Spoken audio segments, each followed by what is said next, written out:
இருந்துச்சுன்னா உள்ளார் மட்டும் இப்படி சால் போடலாது ஓப்பன்ல இருந்துச்சு அது மட்டும்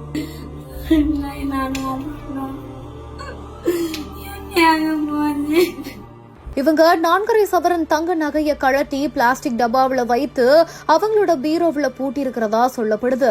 இந்த நிலையில தான் இன்னைக்கு ஷமிலாவோட மாமியாருக்கு அவங்க சாப்பாடு எடுத்துட்டு போனதாகவும் அப்போ அந்த பகுதியில் இருந்த ஒரு கிணற்றை எதிர்பாராம எட்டி பார்க்கும் பொழுது பீரோவுல வைக்கப்பட்டிருந்த நகையோட பிளாஸ்டிக் டப்பா கிணத்துல கடந்திருக்கிறதாகவும் அதை பார்த்து அதிர்ச்சி அடைந்ததா சொல்லப்படுது.